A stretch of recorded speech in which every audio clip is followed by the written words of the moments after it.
नमस्कार. नूतन शेतकरी आणि जे अगोदर शेतकरी होते ते आता मयत झालेत आणि त्यांचे वारसदार आता शेतकरी होणार आहेत. म्हणजे सातबाऱ्याला त्यांचं नाव नवीनच येणार आहे. अशांसाठी ही खास बातमी आहे.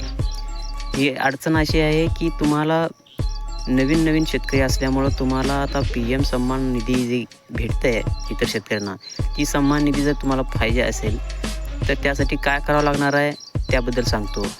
हा पत्र आहे. ह्या पत्रामध्ये माहिती व्यवस्थित वाचून घ्या आणि त्यानुसार तुम्हाला सर्व काही करता येईल.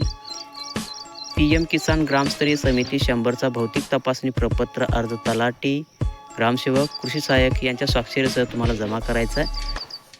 आणि दुसरा आहे लाभार्थी लागवडीखालील क्षेत्र मालकी हक्क 1 फेब्रुवारी 2019 रोजीचा म्हणजे 3 वर्षापूर्वीचा सातबारा, आट, फेरफार, आधार कार्ड झेरॉक्स आणि पोस्ट बँकेतलं खातं असेल तर ते ठीक आहे.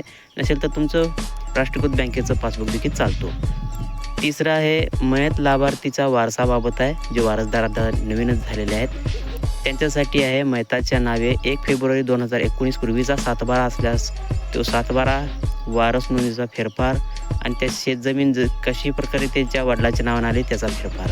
चौथा आहे एकच कुटुंबातील एकापेक्षा जास्त लाभ घेत नसलेल्या कुटुंबातील सर्व सदस्याचे आधार कार्ड झेरॉक्स, पती पत्नी असल्यास व 18 वर्षाच्या आतील मुलांचे अशा सर्वांचे आधार कार्ड दाखले अर्जासोबत जोडायचे आणि हे अर्ज घेऊन आपण कृषी ऑफिसमध्ये किंवा तहसील ऑफिसमध्ये जे कृषी सन्मान निधी योजनेचे फॉर्म भरतात अशा अधिकाऱ्यांना भेटून तुम्ही तिथे सबमिट करायचं आहे. अथवा CSC सेंटरवरती वगैरे ह्या प्रकारची नोंदी घेतल्या जातात. तिथे नेऊन आपण फॉर्म अथवा आपले डॉक्युमेंट सबमिट करा आणि आपले काम होऊन जाईल.